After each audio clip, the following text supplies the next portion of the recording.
novo aí para o pessoal que chegou agora. Boa tarde.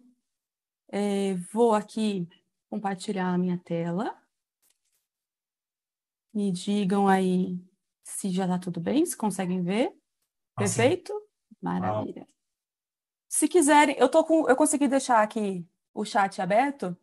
Então, se quiserem fazer alguma pergunta, alguma coisa no meio, tá? Fica à vontade. Eu consigo ver o chat aqui. Eu vou tentar ficar de olho.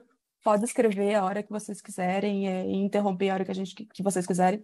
A gente vai batendo um papo ali. Eu espero conseguir responder todas as perguntas, senão aí também as meninas aqui que estão comigo também ficam à vontade para entrar e responder. Então, no segundo dia, né, o jeito que a Fran tinha falado ali, dado um overview assim do que a gente vai fazer, a gente vai falar um pouco então de métodos heurísticos para esse problema, e a Petra depois entra ali com machine learning, e ali no final a gente tenta dar uma visão geral assim do que tem aberto, do que dá para o que ainda tem bastante campo para se explorar, né? Falar um pouco ali de pesquisa futuras e trabalhos correlatos também. Ali no finalzinho a gente também traz um pouquinho de trabalhos que são próximos aqui, né? Que tem uma conexão já direta com o nesting e problemas que integram, acabam integrando esses problemas, né? O problema de nesting e esses problemas correlatos ali. Então, começando com métodos heurísticos, a gente pode pegar a literatura ali e dividir mais ou menos, né, em 4 vertentes, né? As heurísticas construtivas, as heurísticas de melhoria, que são essas heurísticas aqui de busca local, que tentam melhorar alguma coisa algum layout que já está pronto, as heurísticas baseadas em modelos e as meta-heurísticas, né? E agora aí a gente tem, dentro dessas meta-heurísticas, acaba misturando ali também um pouco de modelo, e aí cria essas mate-heurísticas ali. Mas a gente vai falar dessas 4. Heurísticas construtivas, de melhoria, as baseadas em modelo e as meta-heurísticas. Eu vou usar como referência esse artigo aqui do Álvares Valdez, de 2018. Na verdade, não é um artigo, é um pedaço de um livro, é um capítulo de um livro, se eu não me engano. Então, também, se vocês quiserem mais detalhes, né, aconselho ali, tem o artigo da Aline de 2019, 2020, falava sobre aquela parte do modelo, né, que ela falou ontem também, então tem essa parte de modelo, que é o artigo da Aline, e tem o Álvares e Valdez aqui, que fizeram essa review ali de métodos heurísticos para cortes em geral, né, tem tanto corte regular como corte irregular, então esse texto aqui do Álvares e Valdez é sobre problemas de corte e empacotamento no geral, né? Eu vou focar aqui para o corte irregular, tá? Então, heurísticas construtivas, né? Como o próprio nome diz, são heurísticas que constroem uma solução. E essa ideia de construção, ela parte de alocação de peça uma a uma. Tá? Então, a gente vai colocando, tem ali o seu objeto, a sua placa, enfim, se eu falar placa ou objeto, pensem na mesma coisa, por favor, eu acabo usando essas duas palavras para referir a mesma coisa, é a tua placa de metal, ou o teu pedaço de pano, né? Eu vou hora chamar de objeto ou hora chamar de placa, tá? Mas não precisa necessariamente ser uma placa de metal, um pedaço de pano ali também é a minha placa, tá? Então, a gente vai colocar nesse meu objeto peça a peça e vai construindo, então, uma a uma, o meu layout, né? Que é o desenho ali de todas as peças alocadas ali dentro, com aquelas restrições que a Fran tinha falado, né? Não pode sobrepor as peças, a gente tem que ter a integridade das peças, né? Então eu não posso nem sobrepor uma a outra e também nem posso colocar uma parte da peça fora. Basicamente, quando eu vou construir uma solução, eu preciso de 2 decisões. Eu preciso, né, dado um conjunto de peças que eu vou precisar cortar, vou precisar alocar, como que vai ser a sequência que essas peças vão ser posicionadas, né? É uma a uma, mas quem é a primeira peça, quem é a segunda peça? Eu vou começar com as peças de área maior ou eu vou começar com as peças de comprimento maior, né? Depende, aí essa é uma decisão que eu tomo. E isso vai influenciar no modo que eu vou empacotar essas peças, né, no layout final. E depois que eu já decidi como que é a sequência dessas peças, eu já tenho ali, né, por exemplo, eu decidi a minha sequência, eu aloco a primeira. A primeira é fácil, né? Vou colocar ali, por exemplo, a gente vai conversar de uma heurística ali que é chamada bottom left, eu coloco mais abaixo, mais à esquerda possível. E a próxima, eu coloco como, né? Como, dado que eu já tenho algumas peças colocadas, que regra que eu vou seguir? Onde eu coloco a próxima peça? Né? Lembrando que eu tenho que sempre respeitar a integridade delas. Então, uma das heurísticas, que é a heurística mais conhecida ali, a mais usada pelo pessoal da literatura, é a heurística bottom left. a heurística aqui BL, né? Ela é a base da maioria das heurísticas construtivas aqui. E a ideia é você posicionar sempre mais abaixo e mais à esquerda possível. Daí temos duas ideias, assim, né? Essa ideia de mais abaixo e mais à esquerda possível, ou seja, eu vou descer a peça aqui e depois eu vou levar ela para lá. Nesse tipo de posicionamento aqui, como o nome já diz, né? Bottom left, ele leva em consideração que eu estou alocando as peças com uma placa vertical, vamos dizer assim, né? Esse pedaço aqui, né, a largura, ela é fixa e o comprimento, para mim, né, o length, o comprimento da minha placa, o que eu quero me minimizar, está na vertical. Tá? Lembra, não sei se o pessoal que estava aí ontem, né, a Aline sempre falava, não consegue ver os slides? Está apresentando? Vamos sim, eu estou vendo tudo. Sim. Ah, beleza.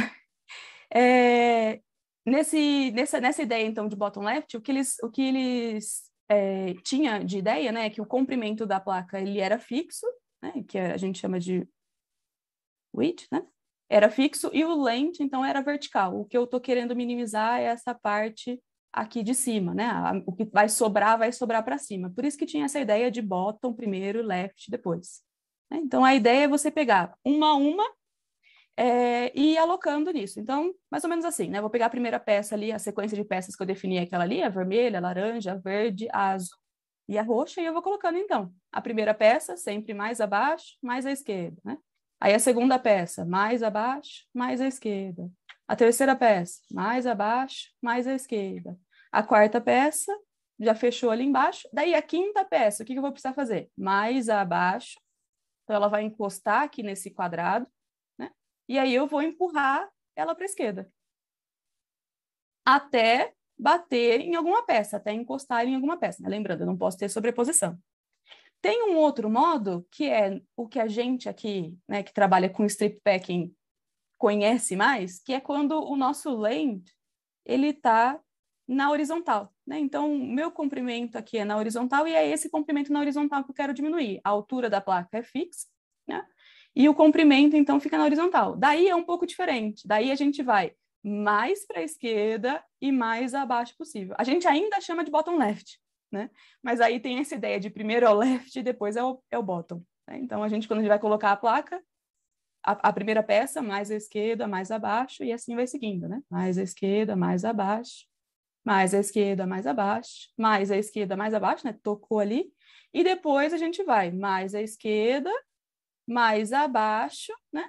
Se você reparar, na hora vai chegar um ponto ali, né? A gente não vai colocar a peça aqui, porque eu vou sempre tentar colocar ela mais à esquerda, não é encosta aqui no quadrado e desce em linha reta.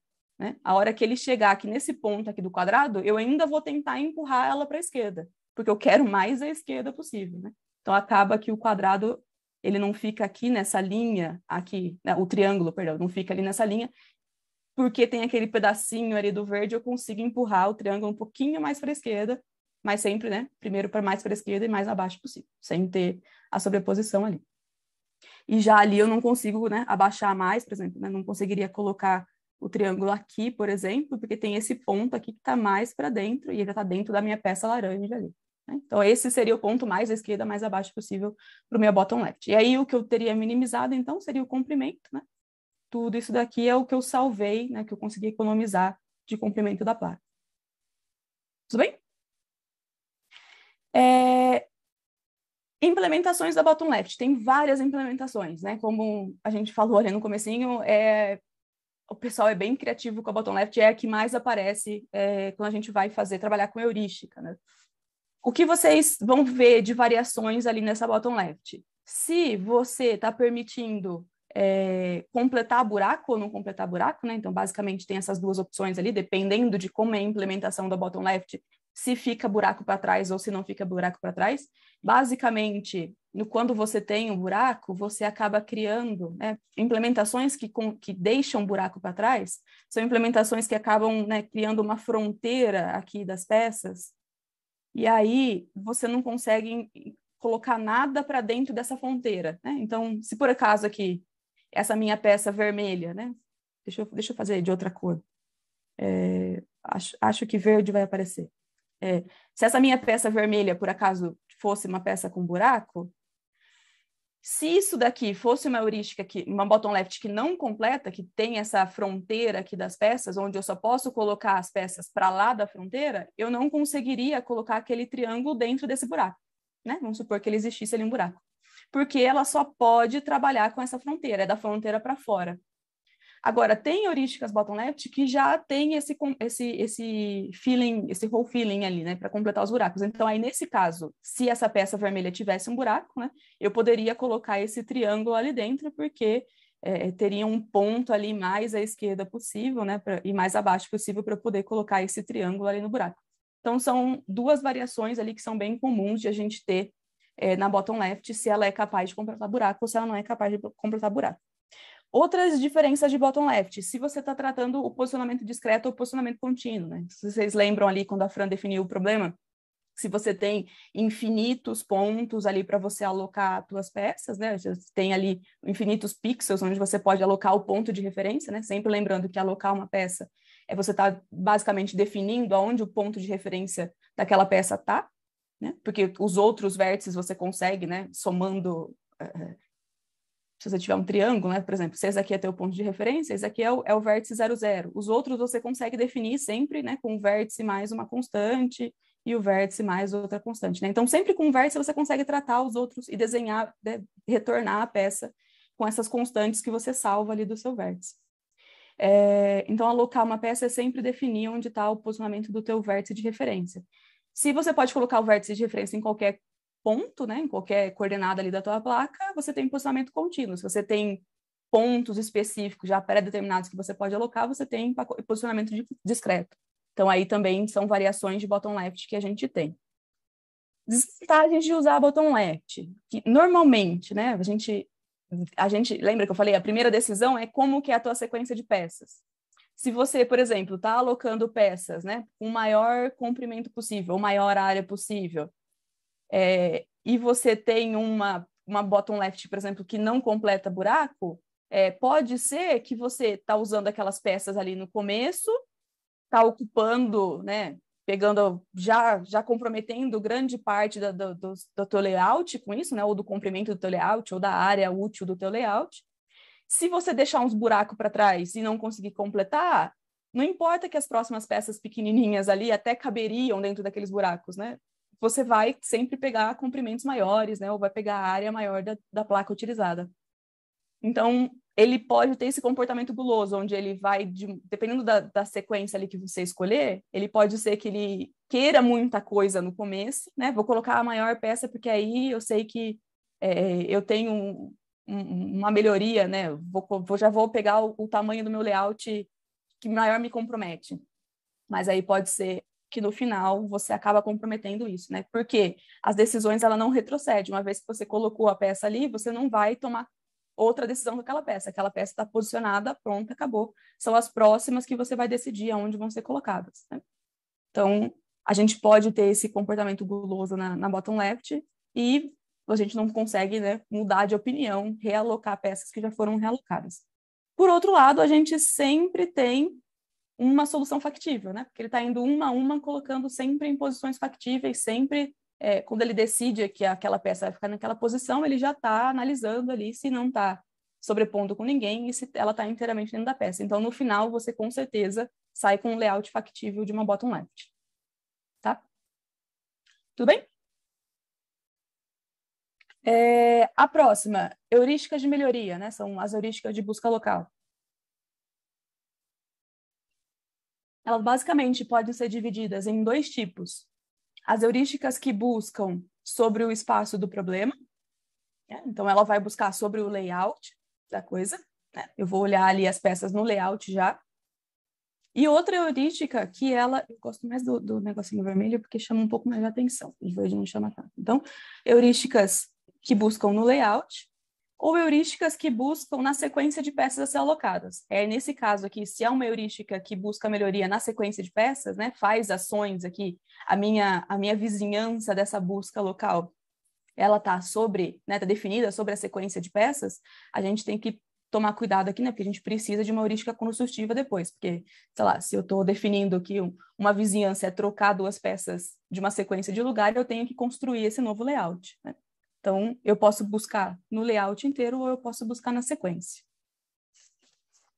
Um exemplo aqui de heurística quando a gente tem busca na solução, né? Então, eu vou aqui olhar o meu layout, a representação da minha solução, perdão. Né? A representação da minha solução é a sequência. Desculpa. A sequência aqui das minhas peças, tá? Eu vou definir a vizinhança aqui da minha busca local como a busca na minha sequência. Então, eu tenho aqui, por exemplo, essa sequência aqui de peças, tem a cruz aqui, esse U, né? A gente chama essa peça aqui de cachorrinho. Então, tem essa sequência aqui de peças, o losango no final, e depois a cruz ali de novo. Quero alocar, por exemplo, essas peças aqui. Eu tenho uma heurística de posicionamento, né? Por exemplo, uma bottom left implementada. Eu tenho uma sequência de peças, eu tenho uma heurística de, por exemplo, uma bottom left, e eu quero, com a heurística, eu consigo o meu layout. Para definir uma solução nesse tipo de vizinhança aqui na sequência, eu posso definir como? Eu posso definir troca de duas peças, né? Então, por exemplo, eu vou trocar aqui a cruz e o cachorrinho de lugar, então eu tenho uma outra sequência que vai me gerar um outro layout, um layout vizinho ali. Eu posso trocar a rotação das peças, né? Por exemplo, se é me permitido rotacionar as peças, então, se eu rotacionar as peças, eu vou ter um outro posicionamento, né? Por exemplo, se fosse o losango e aquela peça ali, se ela tivesse assim, seria um tipo de empacotamento. Mas, se eu tenho o losango e a peça rotacionada, né? Por exemplo, eu podia ter esse tipo de posicionamento aqui, né? Mais ou menos. Então, acaba ficando outro layout, onde eu tenho um comprimento, né? E aqui eu acabo tendo um comprimento um pouquinho menor, porque eu consegui encaixar ela ali no buraco. Outro tipo de movimento que define... então, a gente pode trocar duas peças de lugar, a gente pode rotacionar a peça, ou a gente pode fazer o que eles chamam de inserção, né? Que é tira a peça de um lugar e coloca ela numa outra posição. Eu não vou trocar duas peças porque não vai uma para o lugar da outra, né? Eu só estou tirando uma peça de uma posição e colocando ela ali numa outra posição da sequência, né? Que é, no caso, esse movimento aqui com um tracejado um pouquinho mais comprido, né? Eu estou tirando essa peça dessa posição e vou colocar ela bem aqui, já como segunda peça da minha sequência, né? Então, não troquei ninguém de lugar, eu só mudei uma única peça de lugar. A primeira... Tudo bem? Então, nesse caso aqui, eu tenho esse tipo de busca. Outro tipo de busca aqui que eu vou ter vai ser a busca no layout. Eu posso fazer mais ou menos os mesmos movimentos, né? Eu posso, no caso, eu vou mudar uma peça aqui de lugar, por exemplo, eu posso fazer aqui troca de duas peças, posso mudar uma única peça de lugar, posso fazer rotação, mas agora eu vou trabalhar aqui no layout. Diferente da busca na sequência, essa daqui na busca do layout, normalmente, né, a gente não... a gente relaxa esse problema e aí já permite sobreposição das peças em determinado momento, né? Então, nesse caso aqui, como eu estou trocando na sequência de peças, repara, eu não vou ter sobreposição em nenhum momento para gerar, né? Porque primeiro eu troco as peças de lugar, ou eu faço ali aquele movimento para achar a meu vizinho, e depois eu faço o empacotamento das peças, né? Então, não gero nenhuma sobreposição. Quando eu estou falando do layout, qualquer movimento que eu fizer das peças ali, possivelmente e provavelmente vai gerar uma sobreposição. Então, nesse caso aqui, a gente trabalha com um problema relaxado, né? Precisa relaxar as minhas restrições ali de não sobreposição entre as peças, tá? Então, todas as peças já estão alocadas, né? Vou trocar uma peça aqui ou fazer alguma movimentação sobre as peças e sempre acabo tendo o problema de sobreposição aqui. Quando eu tenho esse problema de sobreposição, não é simplesmente, né, aceito a sobreposição e tudo bem, e vamos partir para frente. Não, eu preciso tratar essa sobreposição depois, porque, né, não vou cortar a minha blusa com um pedaço, né, um buraco nas minhas costas ali, e não é estilo, né, não é design, não é um erro de fabricação. Então, eu preciso depois tratar isso. Então, por mais que eu relaxe esse problema para fazer o movimento das peças, eu tenho que penalizar essa minha sobreposição de alguma forma, né? No final das contas, eu ainda tenho que sair com um problema que não tem sobreposição entre as peças. Então, eu permito a relaxação por um instante ali, mas penalizo essa sobreposição depois, porque meu objetivo é sempre, né, buscar encontrar um layout sem sobreposição das peças. Bem, então esses são os dois tipos de busca de melhoria que a gente tem. Tranquilo? Sem dúvidas? Comentários? A terceiro tipo de métodos heurísticos que a gente encontra na literatura são métodos baseados em modelos. Então, vou precisar aí que vocês relembrem um pouquinho ali o que a Fran falou de novo ontem e o que a Aline falou, mas a gente tinha o no-fit, né, que é aquele polígono que define para a gente aonde tem a sobreposição entre as peças, né? Então, eu tenho aqui, por exemplo, a minha P1 aqui, que é esse meu U aqui, né? Vamos chamar ele de U. E eu tenho o meu losango ali fora, né? Esse meu 1 aqui, esse meu PI aqui, esse meu U, já está posicionado. Ele estando localizado nesse ponto aqui, todas essas outras posições aqui dentro do no-fit, eu sei que eu não posso colocar esse losango aqui, né? Porque senão eu vou ter uma sobreposição entre a minha peça ali que já está alocada, o meu U e o meu losango. Agora, eu posso colocar o losango aqui fora, né? Sei lá, encostando ali no meu no-fit, sem nenhum problema, né? O ponto de referência está ali, ou eu posso colocar igual está desenhado aqui, né? Que está completamente afastado do meu no-fit, então sem nenhum problema. Quando a gente define isso matematicamente, né? A ideia é essa, mas como é que a gente escreve? Normalmente a gente escreve com retas separadoras, né? A gente tem para cada um desse meu no-fit aqui, a gente vai ter uma reta que traduz, né, essas minhas laterais aqui do meu no-fit. E aí, para eu ver matematicamente quando que uma peça não está em sobreposição da outra, é o que a gente disse, né, que o ponto de referência dessa peça que vai ser alocada, ela precisa estar à esquerda. Esquerda, dado que a gente está rotacionando aqui os vértices no sentido anti-horário, tá? Então, esse daqui é meu vértice 0, esse aqui é meu vértice 1, vértice 2, vértice 3, né? Então, eu tenho aqui uma orientação anti-horário. Aí, se vocês lembrarem lá de cálculo, física, né? Regra da mão direita, para estar fora, ela tem que estar à esquerda dessa reta orientada, tá? Então, os meus vértices aqui, eles são escritos no sentido anti-horário, eu tenho a reta separadora ali dela, e esse meu ponto de referência tem que estar à esquerda dessa reta separadora, tá? Eu preciso que ele esteja com todas retas à esquerda? Não, também é impossível, né? Ele está com todas as retas à esquerda. Por exemplo, nesse caso aqui, ele está à direita dessa reta, né? Está aqui do lado interior aqui dessa reta, que essa reta está orientada para cá, ele está à direita. Então, ele não vai conseguir satisfazer todas as retas estando à esquerda, mas ele precisa de pelo menos uma delas à esquerda. Então, a gente tem, matematicamente, a gente escreve isso, uma restrição por aresta, onde a gente precisa respeitar uma dessas restrições, que a gente está representado aqui, né, por exemplo, por esses E, Js e os números aqui das minhas arestas, né? E aí, repara, né, aqui ele começou a 1, a 2, a 3, a 4, né, naquele sentido anti-horário que eu falei para vocês. A gente só precisa de uma aresta ativa, né? Que é essa aresta que vai dividir, né, o meu ponto, que vai satisfazer essa parte do meu ponto da esquerda. O que a gente pode fazer? A gente pode fixar esses valores, né? Então, eu zero todo mundo, né? E deixo uma só dessas arestas também. Vamos falar também que cada uma dessas arestas vão ser uma variável binária, né? Se eu estou satisfazendo aquilo ou se eu não estou satisfazendo aquilo. Então, eu tenho ali um MIP, um problema inteiro misto, um problema binário aqui, né? Com variáveis inteiras binárias aqui para tratar. Se eu tirar essas variáveis binárias, eu fico com um problema linear para resolver, que é muito mais rápido de resolver. Então, a ideia dessas heurísticas baseadas em modelos, né? Uma delas ali é tratar essa ideia de a gente ter não a posição exatamente entre duas peças, mas a posição relativa entre as duas peças. A gente tira essas variáveis binárias ali que estão me dando quem é a aresta que está separando as duas peças ou não. A gente fixa ali e fala, ok, esse meu U aqui, né?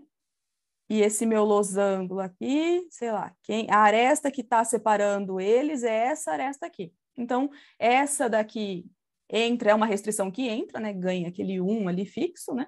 As outras restrições não entram. E aí a gente acaba caindo num problema linear que é muito mais rápido da gente resolver. Quais são as heurísticas que são baseadas em modelo que tem essa ideia? A gente chama de os modelos de separação e compactação, onde a gente tem essa ideia de posição relativa entre as peças e não precisa tratar com essas variáveis inteiras ali, né, essas variáveis binárias para fazer a separação entre as peças.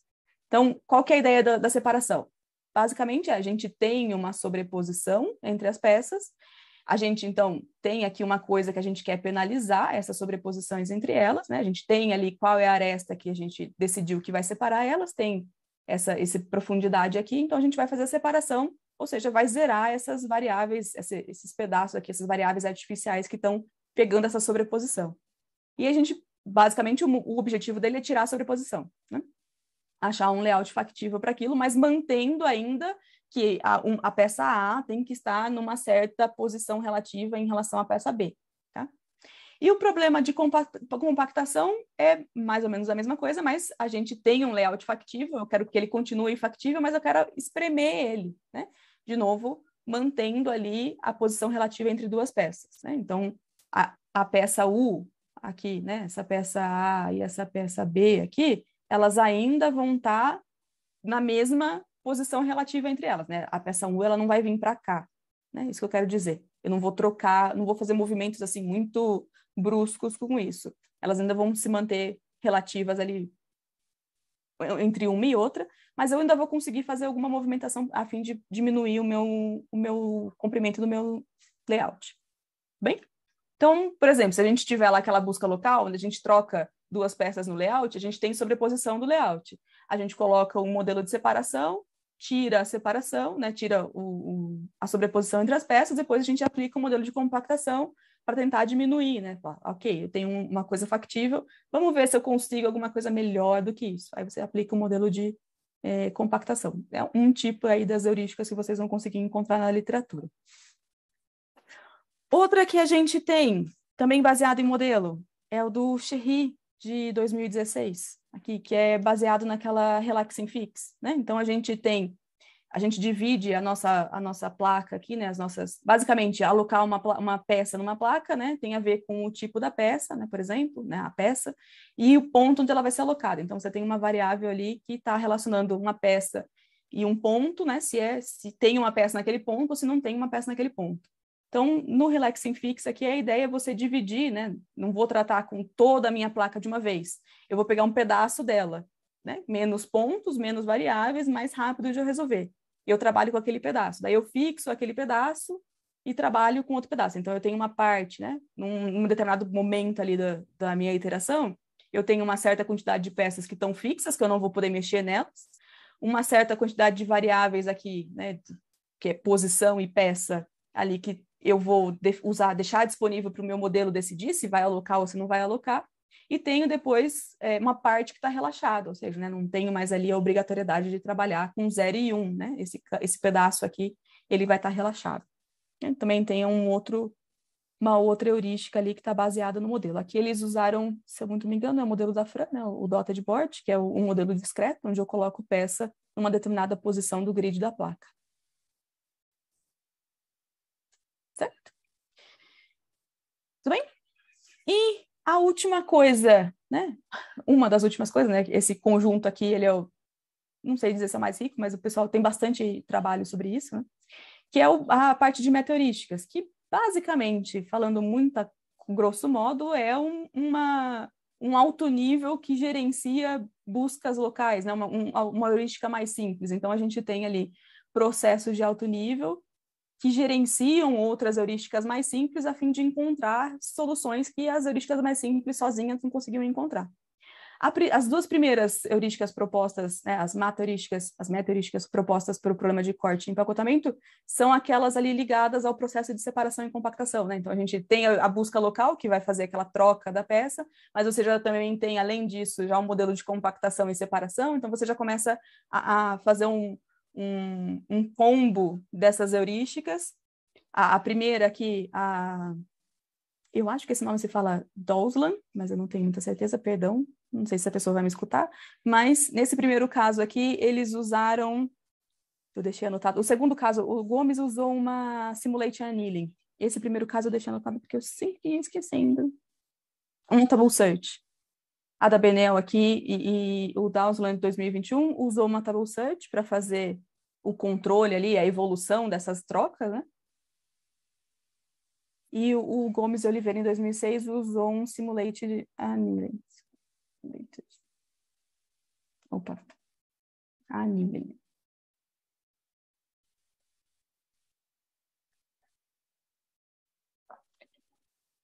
Então, a ideia aqui é a gente tentar pegar o melhor de todos os mundos e unir forças para sempre buscar a gente conseguir um layout, um melhor layout, né? Sempre buscando quebrar a literatura ali, ou resolver o problema da tua fábrica, ou né, o problema de caso ali que você tem para tratar. O Google Search foi, durante algum tempo ali, um bom tempo, sei lá, uns 5, 6 anos, o melhor, que conseguiu as melhores soluções aqui para o problema. Ele usa o algoritmo de Gomes Oliveira de 2002 para gerar as soluções iniciais aqui, e ele usa, né, a grande sacada dele foi, usar agrupamento de peça, né? Ele percebeu que quando a gente vai tratar, pedir mesmo para algum especialista da área conversar, né, montar um layout ali, ele acaba fazendo agrupamento de peças e aí resolve o layout com esses agrupamentos de peça. Então, o Eukiran aqui, ele utilizou essa ideia também de fazer esses agrupamentos, esse cluster pairwise, e ele usou a meteorística populacional aqui com o Google Search para fazer esse controle da evolução de não sobreposição entre as peças. E foi, durante algum tempo, o artigo que tinha as melhores soluções. Ele foi quebrado recentemente com o artigo aqui do pessoal, né, do Sato, aqui, de 2019, que trabalha ali com o problema, com o modelo ali do dotboard, né? Ele trabalha com o posicionamento discreto das peças, e ele propõe, né, a parte mais inovadora dele ali, ele propõe o que ele chama de Raster Penetration Map, que é uma forma de você pré-processar. O grande interesse disso daqui é que a gente pré-processa as coisas, né? Então, acaba tirando muito custo computacional, porque isso é um problema que é custoso computacionalmente, né? Demora muito tempo para você tratar toda essa parte geométrica. E aí ele teve essa sacada de fazer esse pré-processamento desse Raster Penetration Map, que a ideia é o quanto você tem de sobreposição entre uma peça. O NoFit te dá a região de sobreposição entre as peças. Então, o que ele percebeu? Que se você colocar uma peça sobreposta aqui, bem na bordinha do seu NoFit, você tem uma certa profundidade de sobreposição, né? Você tem uma certa área ali que você está sobrepondo. Agora, se você colocar a tua peça alocada mais para o meio do NoFit, você tem uma outra quantidade de sobreposição que é muito maior, né? Você tem um peso muito maior aqui, uma quantidade que você tem que movimentar muito maior. E tudo isso daqui, né, esse desenho aqui, esses pesos aqui de sobreposição, você consegue já deixar tudo calculado antes. E tira completamente isso do cálculo online da coisa, né? Para você resolver mesmo a tua instância. E ele, atualmente, ele é o que, né, não sei se saiu alguma coisa nova, mas ele é o pessoal que tem também, está resolvendo um problema discreto. A gente tem sempre o problema, né, que a solução discreta está sempre condicionada à grade da tua placa, tal, mas atualmente é o que tem as melhores soluções para o problema de empacotamento de peça.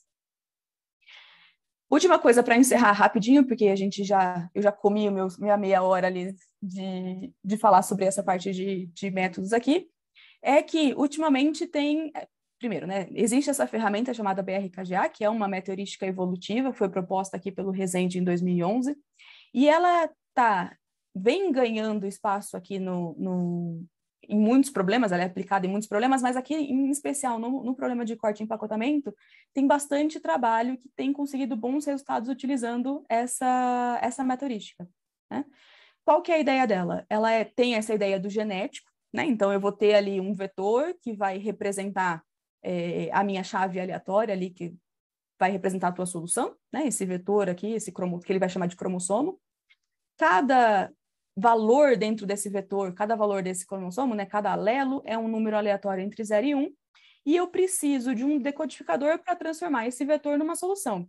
Ponto positivo, o pessoal aqui, o Gonçalves e o Rezende, eles deixaram já toda essa parte evolutiva disponível no API.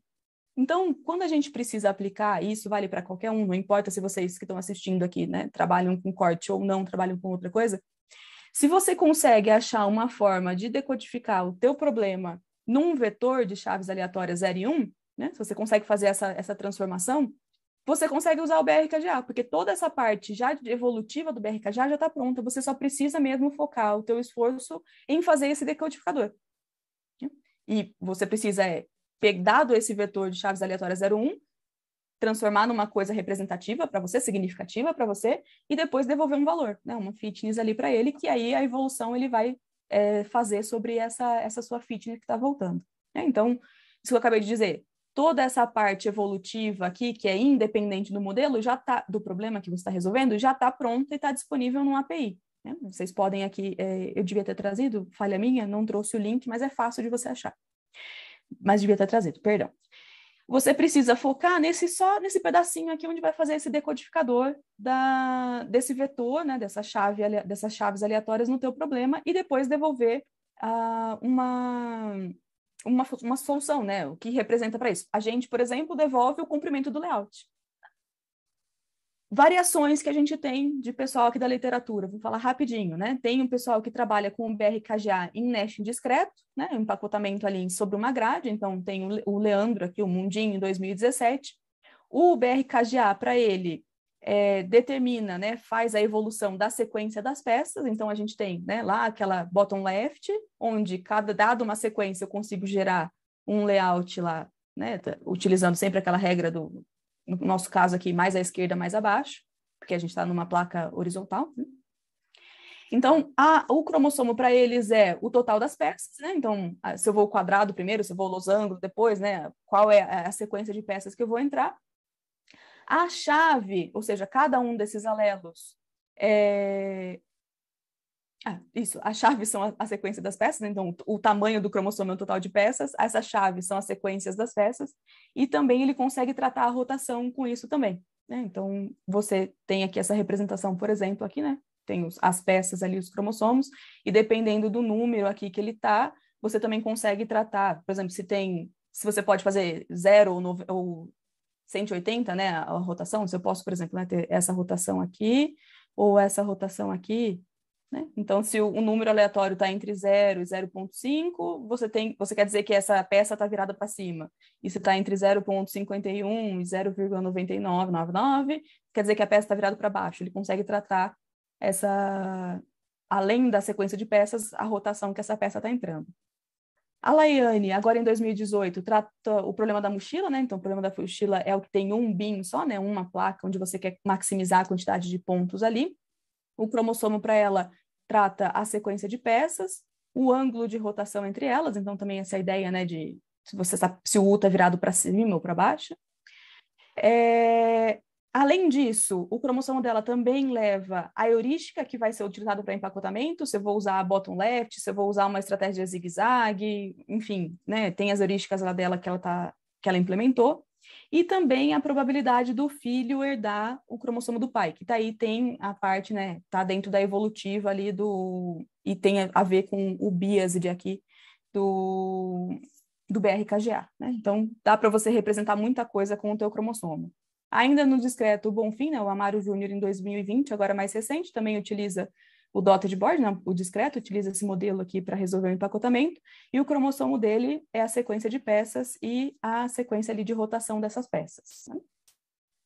Depois, para o contínuo, a gente tem o Plácido em 2016, ele não usou o BRKGA, ele usou o Random Key, né, o RKGA.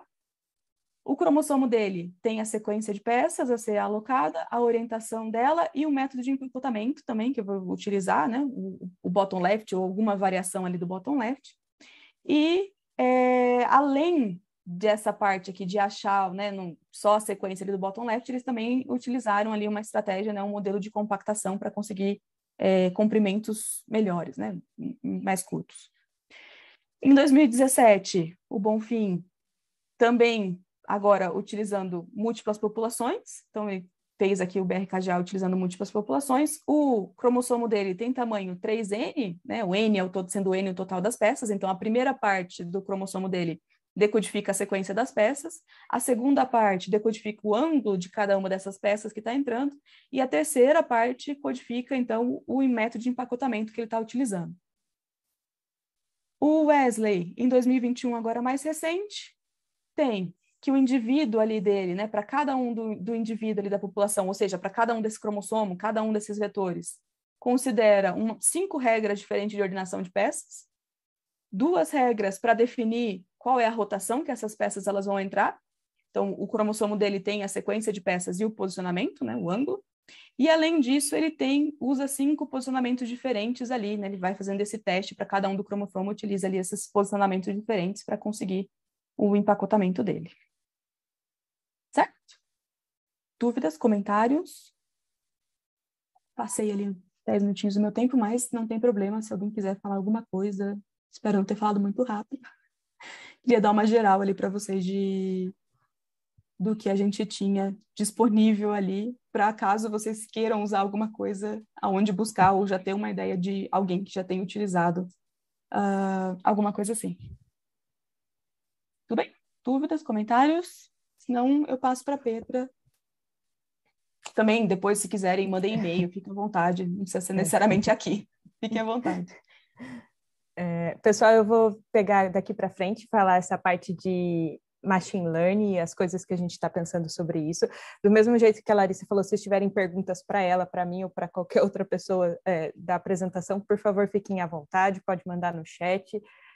E essa parte que eu vou falar para vocês um pouco de machine learning continua nessa ideia que a Larissa estava falando, de dar continuidade no sentido do que eu posso fazer que não é exato, ou seja, eu sei que eu estou perdendo a optimalidade às vezes, mas se eu posso chegar mais longe fazendo isso.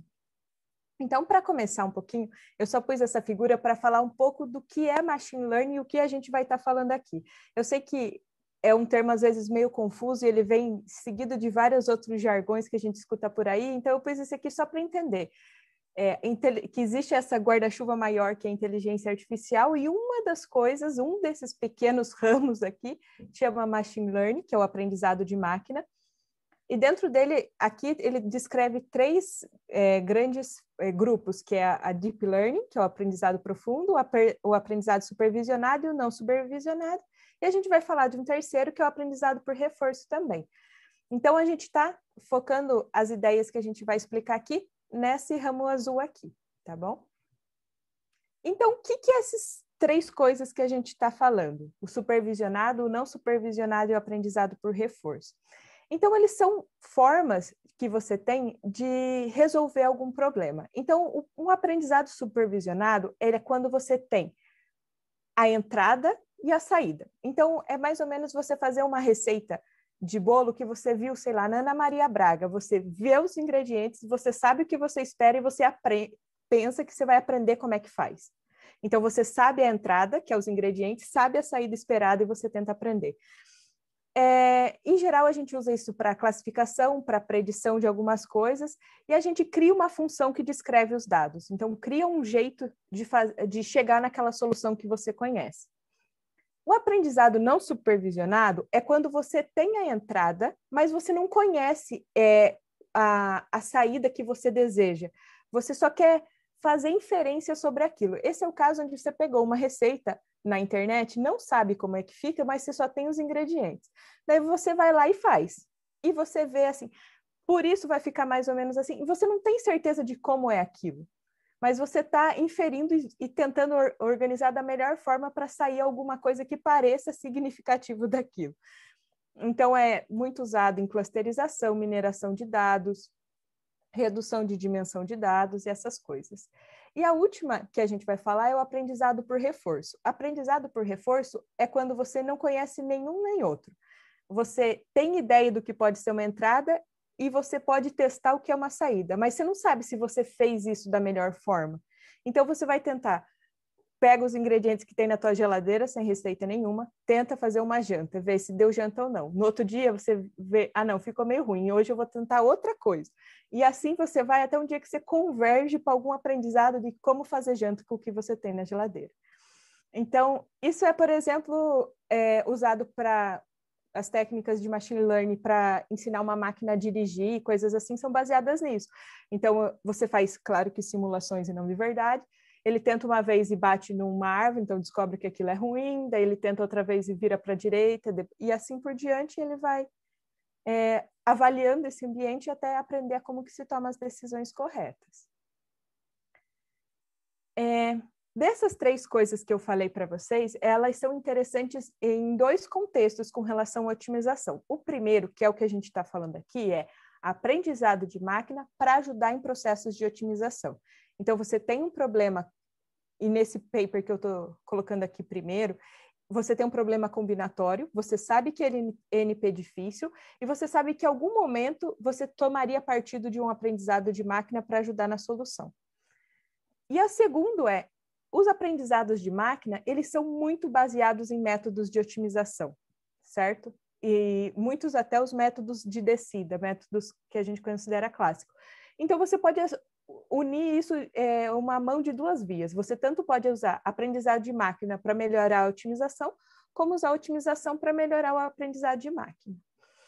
E seja um dos 3 opções que eu falei ali em cima. Mas a gente está focado na primeira parte, eu tenho um problema combinatório e eu estou tentando usar aprendizado de máquina para resolver isso. E daí aqui eu vou tentar explicar alguma coisa que talvez é a parte mais interessante do aprendizado de máquina, e aqui essa figurinha eu achei ela bem legal. Qual que é a diferença do que a Larissa mencionou até agora, que é uma heurística, para uma machine learning, uma técnica de aprendizado?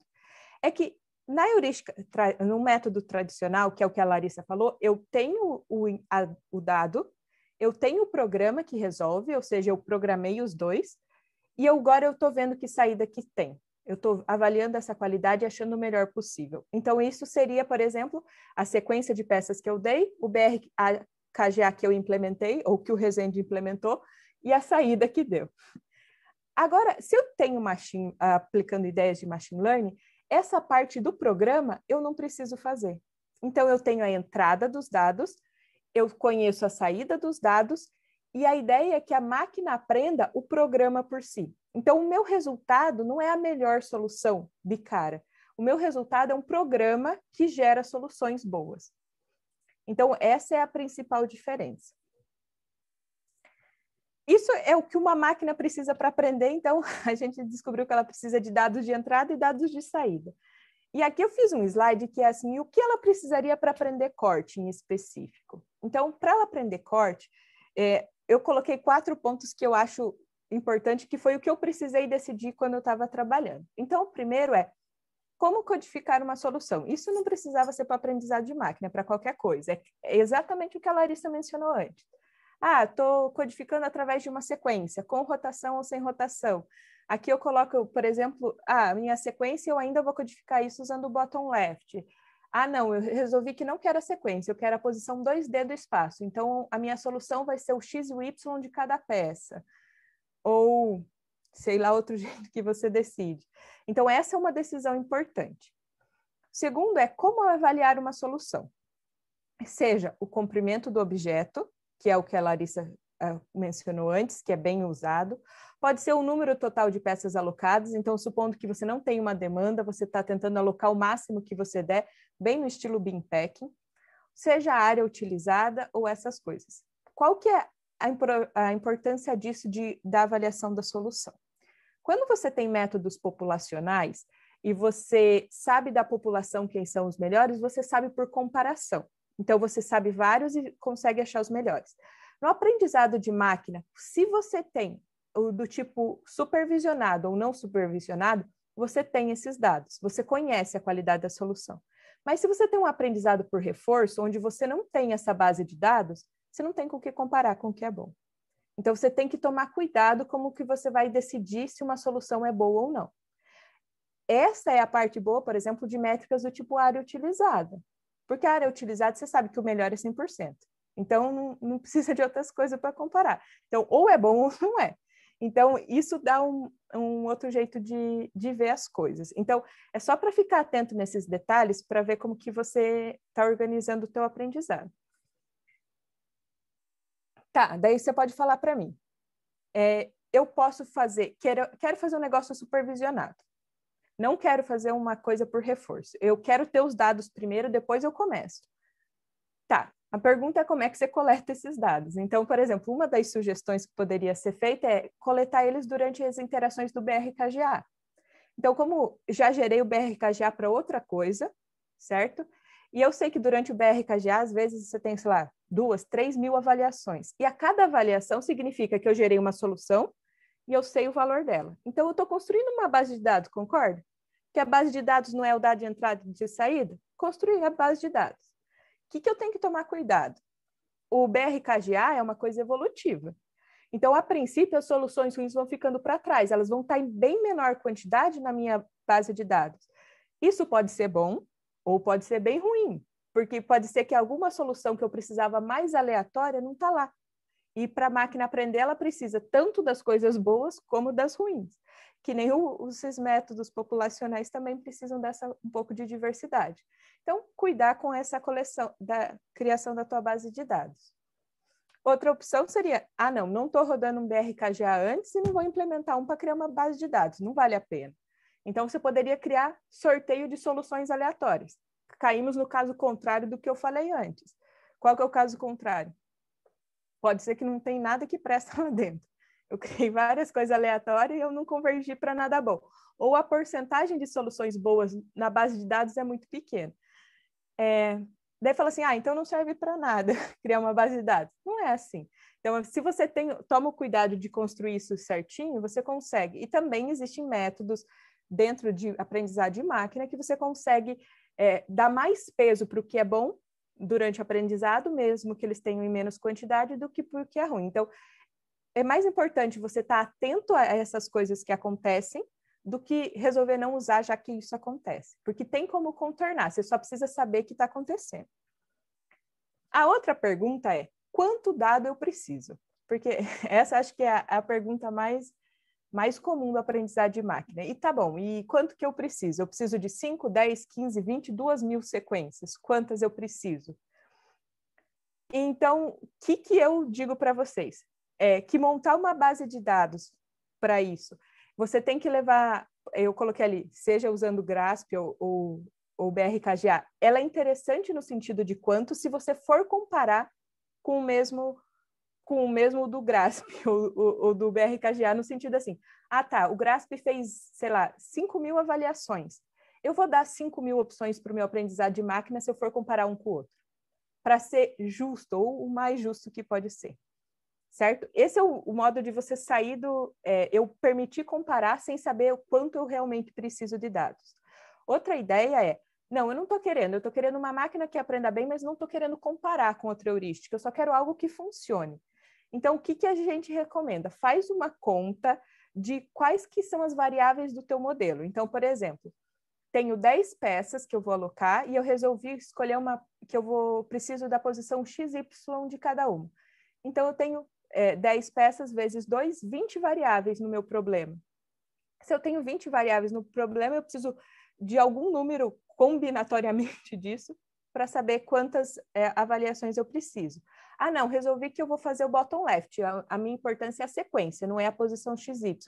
Então, você tem menos variáveis no teu modelo. Você só tem 10, que são as posições que você tem que decidir, né? Então, você precisa de menos avaliações. Não tem um número mágico, mas você pensar em quantas variáveis o teu modelo tem é importante para dimensionar a tua base de dados. E se você chegou agora e falou assim, é muito difícil, é muita coisa para eu pensar, não quero montar uma base de dados. Daí eu falo para você, então a gente usa aprendizado por reforço, que é o que eu apresentei hoje mais cedo aqui no SBPO, e é o que eu vou falar um pouquinho agora. O que é o aprendizado por reforço? É quando você não tem esses dados a priori e você está aprendendo, que se fala on the fly, ou você aprende enquanto está executando as coisas. Então, existe um você, versão Mário aqui, e você toma uma decisão, avalia essa decisão no mundo, e é exatamente igual ao exemplo do cozinhar, tá? Você lá, pega as coisas da geladeira, tenta fazer a tua janta, come ela, vê se é ruim ou não. Se for ruim, você fala assim, opa, tentarei de novo. Se for boa, você fala, tentarei de novo. Se for ruim, fala assim, não, lembrar de não colocar mais tal coisa. E vai lá e tenta de novo, no outro dia e de novo, até que chega um dia que ele converge. Por que essa versão de aprendizado por reforço pode ser interessante para evitar a base de dados. Porque como eu estou fazendo uma execução a cada vez que eu tento, eu já estou, na próxima vez, guiando mais ou menos o que eu quero testar, porque eu já sei o que deu errado, então eu não estou tentando não repetir aquilo. E ele permite que eu não precise criar aquela base de dados gigante sem saber se eu vou precisar de todas elas, porque no outro caso eu posso estar pegando muito mais avaliações do que eu preciso e gastando tempo com isso sem ser necessário. O aprendizado por reforço, ele garante que você está usando só o que você precisa. Qual que é o custo disso? O custo disso é você ter que avaliar enquanto aprende. Do mesmo jeito que a Larissa falou, que numa etapa de pré-processamento você poderia deixar pronta as coisas, a ideia de ter uma base de dados é poder deixar prontas as avaliações. Se o aprendizado por reforço não permite isso, então você vai ter que trazer a avaliação durante a execução. E isso pode ser computacionalmente caro, mas vamos falar disso depois. Então, por exemplo, eu tenho um método aqui, um probleminha só para ilustrar, que ele mostra para você assim, eu tenho esse carrinho no 0 e ele tem que chegar no 8, e eu quero encontrar o caminho de custo mínimo, certo? Eu aprender a chegar na minha casa, supondo que você está saindo do seu trabalho com custo mínimo, só que eu tenho, por exemplo, em 5, em 4, eu tenho essas escadinhas, que se eu chegar lá eu perdi, não tem como sair. Então, a minha pergunta é, como é que eu aprendo esse caminho de custo mínimo? E dos métodos que eu vou falar aqui de aprendizado por reforço é chamado Q-Learning. Ele é mais simples de entender no sentido de que ele cria o aprendizado dele é uma tabela. Essa tabela é aqui. Tem as opções do que eu posso fazer, que é ir para cima, para baixo, para a direita, para a esquerda. E 0, 1, 2, 3 até 8, que são os nós desse grafo aqui que eu posso percorrer. Essa tabela, ela inicia zerada, certo? E a cada vez que eu faço uma tentativa, eu vou anotando nela ou a minha recompensa ou o quanto eu tirei por ter feito uma opção ruim, certo? Então, vamos lá. Aqui, por exemplo, ele anota, se você tiver na posição 2, que é essa bolinha aqui do meio, e resolver ir para baixo, ele dá uma recompensa de 2,25. E a mesma que ela dá para ir para a esquerda, certo? Porque para os dois casos eu estou pertinho do 8, tá vendo? Do mesmo jeito que ele dá uma recompensa de 5 se eu tiver no 3 e for para a esquerda, porque eu cheguei em casa, certo? E ele vai fazendo essas avaliações, a cada iteração ele seleciona essa ideia da atitude que eu vou tomar e vai atualizando a tabela. Até que chega no momento que ele acha a solução ótima, ou seja, do 0 eu vou para o 1, do 1 para o 2, do 2 para o 6, do 6 para o 10, certo? Como que eu transfiro essas ideias para o nosso problema de corte que a gente está querendo resolver? Como eu falei para vocês, aqui é um jeito de representar a solução. Então, supondo que eu estou representando a solução por uma sequência, igual a Larissa mencionou, usando o bottom left. Então, eu vou iniciar essa matriz Q zerada, como mostra aqui no diagrama na direita, construo uma solução. Para esse caso aqui, eu estou construindo essa soluçãozinha, losango, hexágono, triângulo e assim por diante. Agora, eu avalio ela, então eu vou lá, estou usando a bottom left, poderia estar usando outra, avalio, e eu calculo o valor disso aqui. Se eu estou usando o melhor comprimento, certo? Eu tenho que comparar isso com outra coisa. Lembra como eu falei que eu não tenho os melhores da população para comparar. Então, ou eu estou comparando com o melhor da literatura, o melhor até o momento, alguma coisa. Vejo se é boa ou ruim. Essa aqui decidi que era boa. E eu vou atualizar a minha matriz. Aqui tem a matrizinha de novo, ó. As 3 opções de peças que eu posso pôr na esquerda e os números de 1 a 6, que são as 6 posições. Então, eu falei que a resposta é boa, então eu vou dar para ter o losango na primeira posição, é uma coisa boa, eu vou dar uma recompensa de 0,25. Ah, tá, se eu decidisse que era ruim, era pior do que o que eu conheço, eu poderia tirar 0,25 do valor que está ali. E com as interações, eu consigo convergir, depois de um critério de parada, para uma solução ótima. E o mais interessante, para uma solução não, para uma matriz de aprendizado ótimo. O importante é que, depois que eu terminei, o resultado disso é um programa que aprendeu. Então, eu poderia executar várias soluções a partir disso e várias soluções boas. Igual aqui, eu não precisava ter uma solução ótima, que é o 0, 1, o 2, o 6 e o 8. eu tenho outras soluções de mesmo custo, que poderia ser que um método normal não geraria. E com a minha matriz de aprendizado, eu posso ter outras soluções tão boas quanto que eu posso procurá-las na matriz. Pontos para refletir sobre isso que eu falei. Como desenhar o tipo de solução, e de novo lembrando que o tipo de solução que eu estou desenhando, o número de avaliações é combinatório no número de variáveis, então se é a sequência, se é a posição 2D, se, por exemplo, não, resolvi que além da sequência, estou colocando também para avaliar coisas do tipo a rotação. Não é só o dobro de avaliações que eu preciso, é exponencial nisso. Então, eu preciso de mais do que o dobro se eu estou adicionando mais uma variável. Como avaliar a qualidade da solução? É o que eu já falei sobre se você tem com quem comparar, se você sabe o que é melhor ou não. Lembrar que aprender demora. Então, tem coisas que rodam por dias, por horas, por semanas.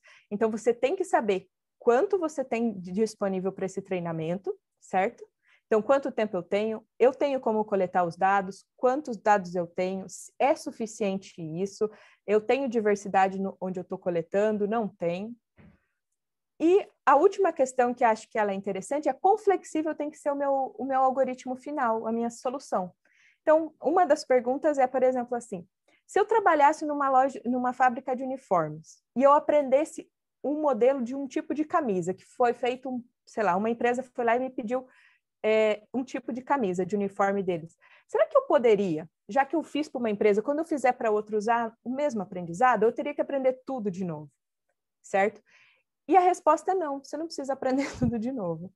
Porque as técnicas de aprendizado de máquina, elas permitem que você use transferência de aprendizado. O que é transferência de aprendizado? É quando você tem dois elementos incomuns, certo? E você espera que se você aprender o primeiro, quando você começar a aprender o segundo, vai ser mais rápido. Eu dei esse exemplo hoje de manhã, mas é o mesmo, mas é bem assim, supondo que você já fale português e você quer aprender espanhol. Deve ser mais fácil do que se você falasse mandarim e resolver aprender espanhol, certo? Porque você já tem alguma base de coisa que te ajuda. Então, como mostra o gráfico aqui da direita, é esperado que você aprenda mais rápido e talvez até melhor. Então, o que você faz? Então, a ideia é que, por exemplo, aqui você tem alguma coisa treinada muito fortemente para identificar vários tipos de veículo, e quando você transferir o aprendizado, você pode ter aprendido, por exemplo, aqui de uma coisa bem absurda que ele fala, a diferença entre gatos e cachorros, e você poderia fazer isso ser mais simples e transferir. Tá, ele sabe diferenciar um gato de um cachorro. Vamos ver se ele sabe diferenciar, ele aprende mais rápido a diferenciar um carro de um caminhão. Então, esse é um caso bem absurdo, mas você pode transferir em coisas que parecem bem longe uma da outra, e mesmo assim funcionar. Para isso, a gente já fez um primeiro experimento sobre transferência de aprendizado para problemas de corte, e funcionou legal. Então, o que a gente fez? A gente pegou peças convexas, que são essas aqui da esquerda, e transferiu o aprendizado delas para peças não convexas, que são essas da direita. Então, a ideia era que, com peças convexas, eu consigo treinar muito mais vezes, certo? Porque é muito mais fácil resolver a sobreposição. E quando eu tiver essa matriz bem esperta para peças convexas, eu uso ela para... só refino ela com peças não convexas. Esse é o resultado que eu mostrei hoje de manhã, e só para mostrar para vocês aqui, eu quero destacar essa coluna T aqui do mínimo, que é o resultado quando eu estou fazendo transferência. E você vai ver que onde diz RCO, que são peças convexas, a transferência não funciona bem. Por que não funciona bem? Porque nela eu estou pegando uma peça não convexa como base e falando para ela, agora imagina que ela é convexa e vê se funciona. Então, eu estou pegando uma coisa mais complicada e transferindo para uma mais simples.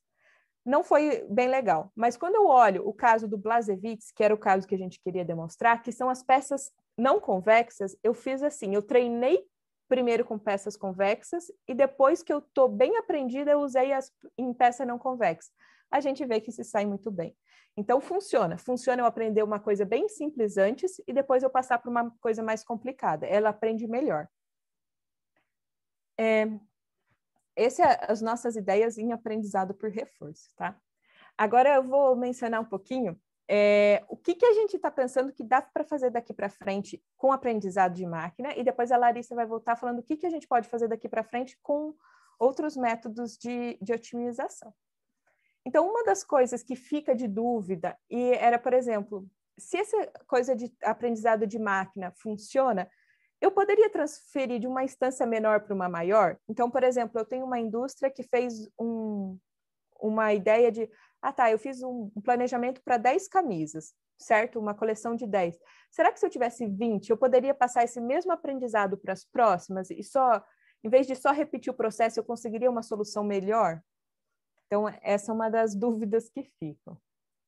Outra coisa que a gente poderia fazer é a ideia de pairwise, que foi o que a Larissa mencionou mais cedo sobre o trabalho do Elqueran, que é encontrar bons encaixes entre peças, e essa é uma coisa interessante que, como ela mencionou, é o que as pessoas fazem na indústria. Eles pegam duas peças, em geral as mais esdrúxulas que tem, e tentam refazer elas na forma de uma terceira peça, que elas já estão uma contida na outra, como essa imagem aqui. Então, você tem essas duas parecem pedras, né? Uma com um formato de U, outra mais redonda, e a pessoa que está fazendo isso na indústria, em geral, ela procura esse encaixe perfeito, e quando ele for encaixar, não encaixa uma e depois a outra, já encaixa as duas junto, certo? E a pergunta é se o aprendizado de máquina não poderia encontrar bons encaixes. Então, eu poderia treinar a máquina para ela conseguir encaixes bons, dizer assim, a peça do tipo A vai muito bem com a peça do tipo B à esquerda ou à direita, e quando eu souber esses encaixes, ele priorizar por essas peças juntas. Não que ela tem que ir junto, mas criar algum valor que diz assim, olha, se você pôr essas duas peças junto, elas ganham um adicional. Então, talvez isso seja uma coisa legal. Ou ainda o caso contrário, dele só evitar soluções muito ruins. Então, eu sei que essas duas juntas, elas são muito ruins. Então, eu já evito elas também. Outras coisas que a gente pode falar de machine learning para corte que já foi feito e é bem interessante.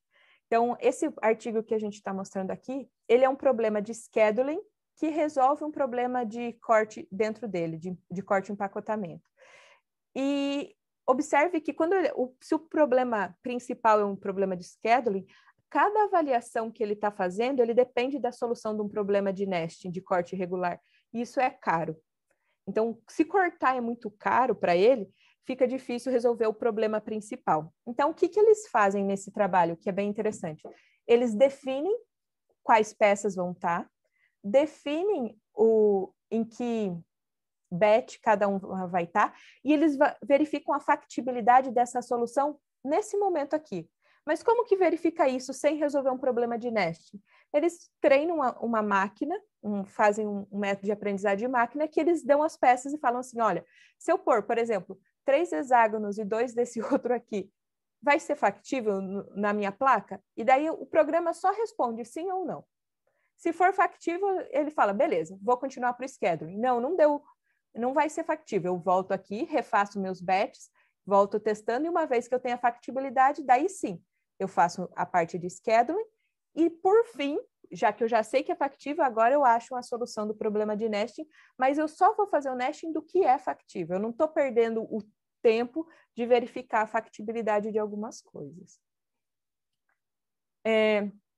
Outra ideia de machine learning para o problema de corte é esse trabalho aqui, e ele se baseia no teorema do no free lunch, ou seja, não existe uma solução boa para tudo, não existe um método bom para tudo, você vai ter que achar o método mais adequado para a sua instância, porque a qualidade da resposta depende da instância, certo? O que vai ser melhor.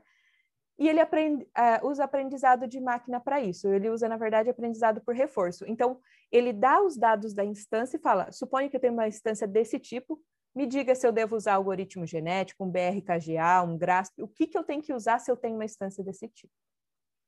Larissa, a minha parte termina aqui, se alguém tiver alguma dúvida, senão eu vou passar de volta para a Larissa. Dúvidas, pessoal? Larissa, você quer que eu mude os slides? Deixa eu perguntar, então. Pode perguntar. Petra, ficou claro a tua explicação do mapeamento entre alguns tipos de movimento das peças para como se fosse um jogo, né?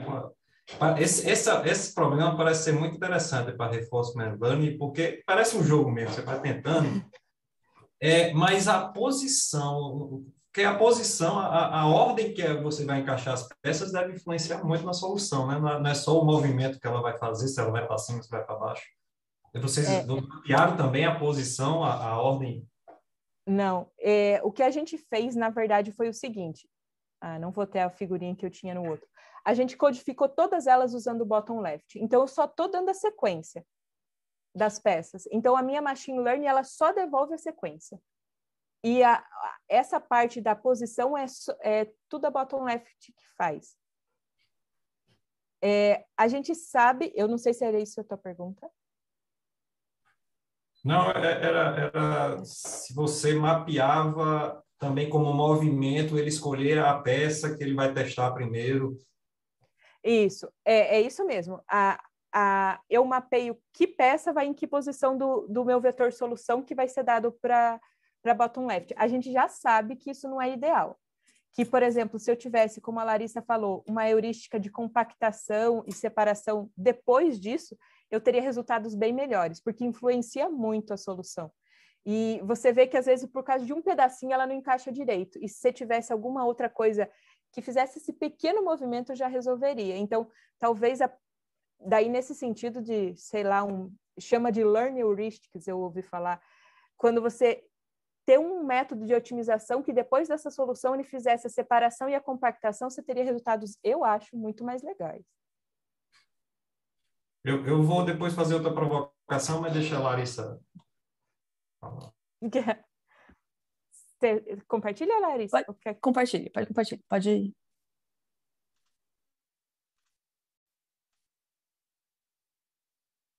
Estão vendo a minha tela? Uma coisa que acho que entra ali não sei se entra na pergunta ali do professor Gilberto, é que eu acabei também esquecendo de falar, mas a bottom left, ela não consegue fazer todas as soluções. Por quê? Por exemplo, aqui desse desenho aqui da Petra, vamos supor, a gente tem um clássico, que é a tri, eu não tenho aqui o desenho, mas a tri, ela chama tri porque elas são 3 peças, né? Um quadrado, um losango e um triângulo, se eu não me engano. Para fazer o comprimento ótimo disso daqui, a gente precisa, né? Vamos supor que tem uma placa, ele sempre, o bottom left sempre tem que colocar mais à esquerda e mais abaixo possível, né? Só que o layout ótimo, que consegue o 6, que é o tamanho da peça, eu não posso colocar, qualquer que seja a peça, eu não posso encaixar ela exatamente nessa quina. Eu precisaria encaixar ela uma unidade para cima, para, de alguma forma, esse triângulo aqui conseguir entrar com um bico aqui embaixo, e aí a outra completa ali de qualquer forma, não tem problema aqui. Mas o problema é que isso daqui é contra a bottom left. A bottom left sempre tem que ser o mais à esquerda, o mais abaixo possível. Só que para conseguir a ótima, eu precisaria, assim, não é tão mais à esquerda, assim, sabe? É quase o mais à esquerda, mas deixa quieto uma unidade. Para ele subir um pouquinho para eu conseguir encaixar o triângulo aí embaixo. Daí eu consigo exatamente a coisa ótima. Então, a bottom left tem esse ponto que eu podia ter colocado, esqueci, mas ela não consegue gerar todos os layouts por conta disso, por conta dessa parte gulosa dela, né? É sempre mais à esquerda, sempre mais abaixo, ponto. Por conta disso, alguns layouts a gente não consegue fazer por conta das sequências ali, né? Mas vamos lá. A Petra fechou ali a parte de machine learning ali, né? Então, eu vim trazer agora para vocês alguns problemas relacionados ali. O problema, vamos dizer assim, sei lá, talvez o problema mais imediatamente relacionado, posterior ao empacotamento, é o corte disso, né?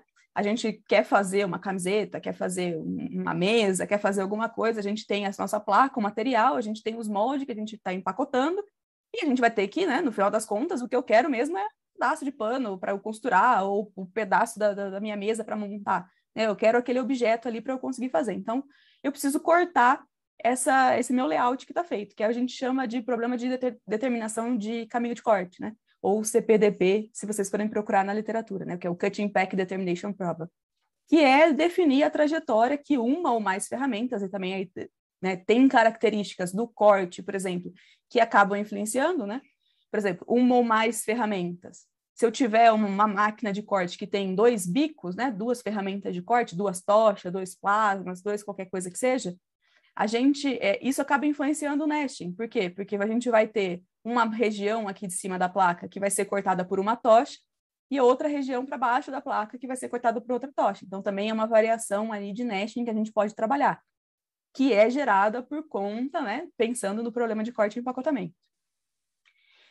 Mas olhando só mesmo o problema de determinação de caminho de corte, a gente vai conseguir encontrar na literatura, basicamente, 2 formas de tratar esse problema. Uma delas é tratar por aresta, ou seja, né, o que me importa aqui, né, cortar essa peça, esse quadrado, esse retângulo aqui, é cortar 4 lados dele, né, e eu só vou completar o corte dessa peça quando eu cortar 4 lados, finalizar o corte desses 4 lados, mas eu não preciso necessariamente cortar os 4 lados seguidos, né, eu vou tratando aresta a aresta, e vou, então, caminhando até eu conseguir completar, né? Então, aqui uma parte do corte, depois eu vou continuando, né? Essa segunda parte do corte, até eu conseguir finalizar e cortar todos os cortes ali.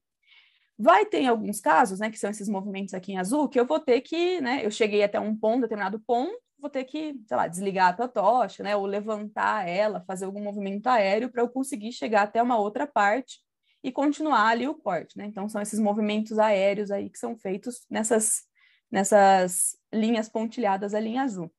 Mas eu estou tratando esse problema cortando aresta por aresta. Outro ponto na literatura é cortar por peça. Ou seja, para eu cortar, né, a hora que eu começo a cortar uma peça, eu vou cortar todas as arestas dela, né? Acaba virando um problema, um TSP. Para eu cortar esse triângulo, eu passo por um determinado vértice dele. Aí quando eu passo por aqui, eu estou representando que eu estou passando por aqui, por aqui, por aqui. Cortei ele. Aí eu vou para o outro vértice, né? Ele foi para esse vértice aqui. Aí ele cortou esse... 1, 2, 3, 4? Não. Octógono. E foi cortando essas peças. Mas cortar a peça é basicamente, né, visitar ali vértices dela, né? Tá subentendido ali que é visitar esses vértices dela. São 2 formas de tratar e cada uma tem as suas características, né? Tem as suas aplicabilidades para você tratar. Por exemplo, alguém vai cortar a roupa, né? É muito difícil você ir cortando um layout, os moldes, assim, porque você pode mexer aquilo, né? E aí você desloca e acaba ficando com o teu molde mexido ali. Então, normalmente, se você cortar uma manga, você vai cortar a manga inteira, tira, pronto, tá feito, não vou fazer erro nesse pedaço de tecido. Corta a parte da frente, então, nesse caso, seria um exemplo de tratamento de peça inteira. Ou, se você está fazendo mais automaticamente ali, um plasma, alguma coisa, aí pode ser que o teu equipamento consiga tratar corte por aresta. Então, são esses 2 tipos que têm essas diferenças, né, que você pode encontrar na literatura. E aí agora uma coisa mais para mim, assim, né, que esse é um trabalho que eu fiz durante o doutorado, que é analisar esse trade-off, vamos dizer assim, entre o empacotamento e o corte, né? Eu falei para vocês que se você tiver uma máquina de corte que tem 2 bicos, isso já influencia no seu empacotamento. Você vai precisar tratar, né, uma parte de cima que vai ser cortada por um bico, a parte de baixo que vai ser cortada por outro bico. Isso é espelhado, porque normalmente a máquina está presa num eixo, né? Esse eixo tem 2 bicos, então o movimento que essa máquina vai fazendo vai levando os 2 bicos ao mesmo tempo. É uma restrição que você tem que fazer para gerar o teu layout. Mas e de outra forma, assim, repara, eu tenho aqui a mesma instância, né? As mesmas peças. No primeiro caso, eu só empacotei ela. Só olhei para fazer o menor comprimento de peça possível, né? Que é um comprimento aqui de tamanho 8. E depois eu coloquei ela ali num TSP e fiz, né, passar por qualquer vértice ali para eu cortar essas peças, cortando por peça mesmo, né, a peça inteira. Vou visitar um vértice, eu vou cortar a peça inteira. E eu tenho ali 29,3 unidades de comprimento ali, que quer que seja que a gente está trabalhando ali, que são esses movimentos em azuis, né, porque as arestas eu já vou passar mesmo, então não estou contabilizando, estou contabilizando só esses azuis, que seria um movimento entre uma peça e outra. Só que, se eu olhar o corte também junto, repara, eu consegui o mesmo tamanho de layout, não é o mesmo layout, mas é o mesmo tamanho de layout, só que com ganho nessa movimentação da minha cabeça de corte. Eu tenho ali um caminho agora menor ali, quase 8 unidades menores ali, né? Que, por exemplo, se eu estivesse cortando com um bico de diamante, isso pode ser um custo, né, que você está ganhando muito para economizar para a tua empresa, ou, né, qualquer material aí de corte que você está utilizando. E aí, se você vê material de corte, né, sei lá, um plasma, um laser, está consumindo energia elétrica, né? A gente está aí num caso, numa situação onde economia de energia elétrica está favorecendo todo mundo. Então, não é só um bico de diamante, que é uma pedra muito preciosa e que a gente vai economizar. Esse outro ponto também de economia elétrica, nesse momento, pode ajudar bastante a gente, né? Então, esse é um tipo. Nesse caso aqui, a gente tratou o mesmo comprimento de layout, só vendo a influência do corte, né? Ou seja, eu quero ainda empacotar o menor comprimento possível, mas eu vou levar em consideração o corte também. Num segundo caso, a gente está tratando esse problema como multi-objetivo.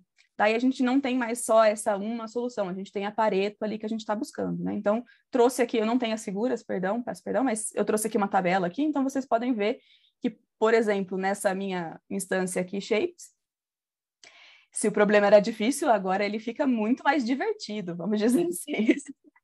Mas agora a gente tem, agora a busca é tentar achar essa Pareto ali e dar essa oportunidade de decisão. Se a gente está numa situação onde a gente não precisa se preocupar tanto, né? Se a empresa tão cheia, tudo bem eu gastar um pouquinho mais? Então pode ser, né? Vou ali priorizar o meu empacotamento menor.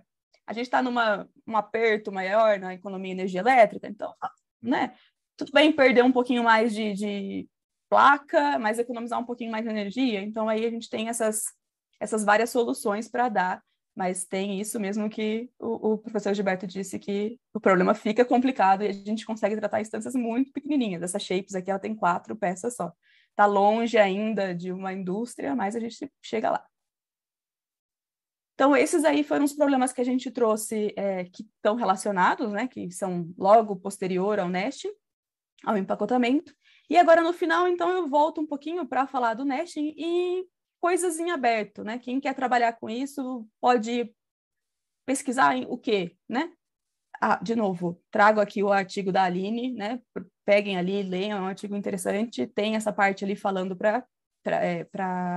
dando mais detalhes aqui, mas só vou jogar aqui umas pinceladas para não ocupar muito tempo, porque a gente tem o cluster do pessoal ali das meninas, né, das mulheres na PO, então também não quero utilizar muito tempo. Mas, do ponto de vista de resolução de problema, quais são os pontos ali em aberto? Lower bound, né, limitantes inferiores e desigualdade válidas, a gente tem, é muito pobre, né? Acho que a Fran comentou ontem, já fez alguma conversa com isso, né?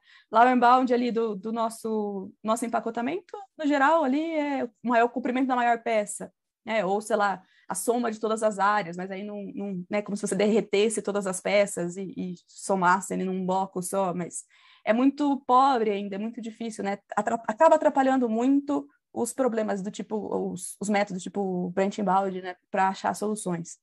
Métodos de decomposição, eles têm se mostrado muito bons para resolver problemas de combinatórios, né? E ainda, acredito que até hoje ainda não tenha ninguém que tenha tratado métodos de composição para NEST mesmo, do tipo Benders, relação lagrangiana, esses métodos de decomposição aí, então também talvez fosse uma linha de pesquisa. Clusterização de peças, né? O pairwise ali que deu tão bons resultados para o Euqueran, mas aquilo era uma heurística, né? Pode ser que a gente consiga modelar isso matematicamente e achar soluções ótimas. Não sei.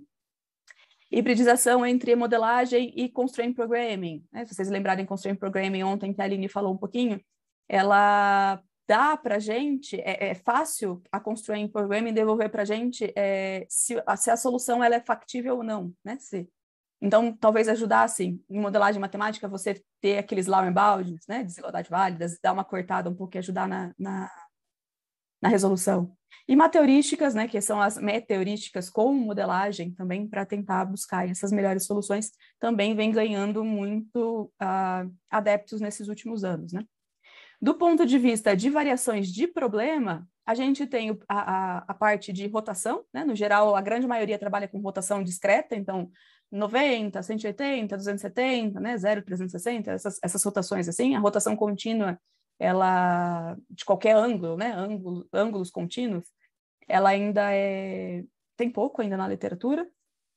Placas irregulares, no geral, elas são trabalhadas com discretização, né? Placas regulares e regiões de qualidade, né? Regiões de qualidade é, sei lá, pensa que alguém vai cortar um sapato num couro, né? Se a peça, né, a sua peça ali que você está cortando para costurar o sapato for ficar interna, né, no calcanhar, pode ser que você possa cortar isso de um couro que tenha uma qualidade um pouquinho menor.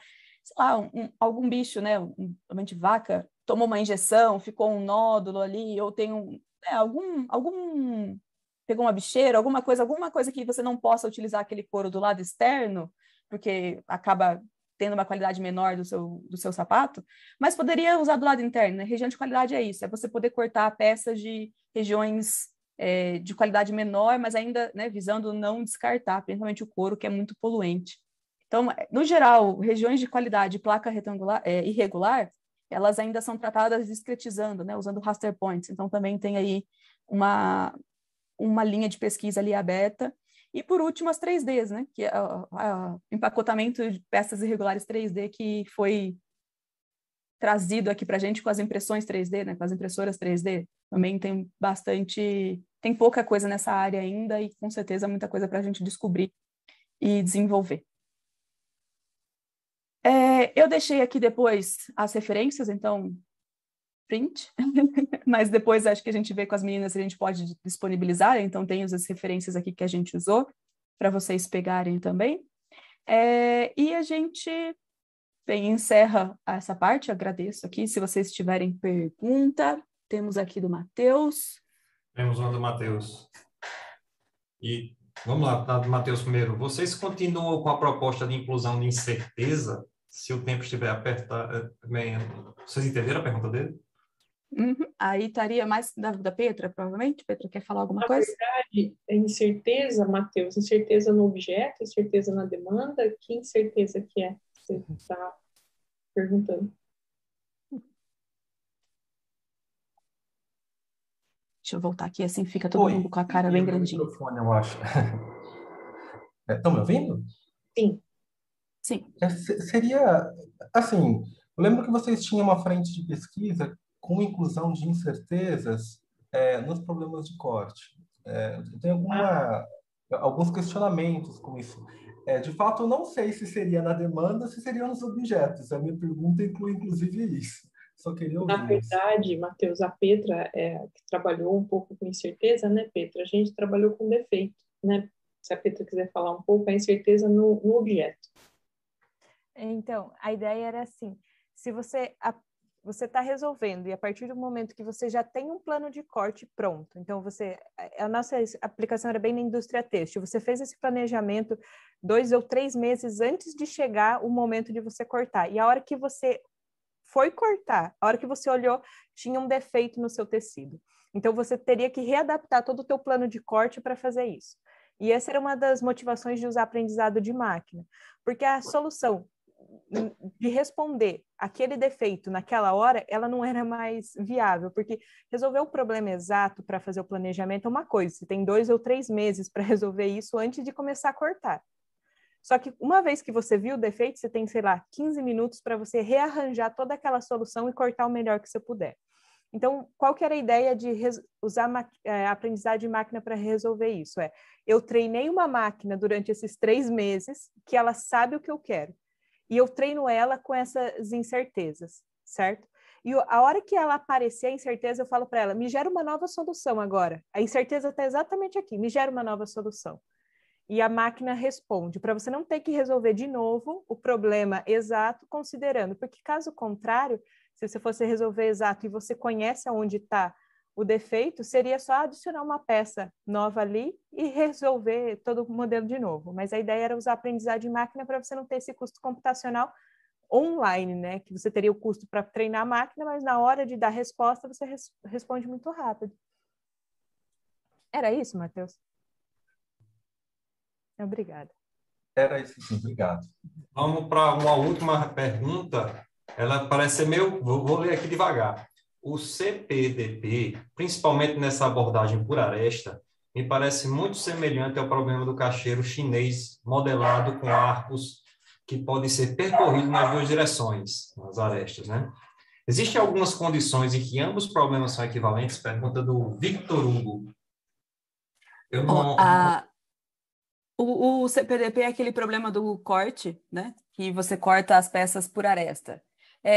Quando você tinha condições, se eu muito me engano, e talvez a Fran aí me ajude a lembrar um pouco, porque esse trabalho a gente fez já há algum tempinho.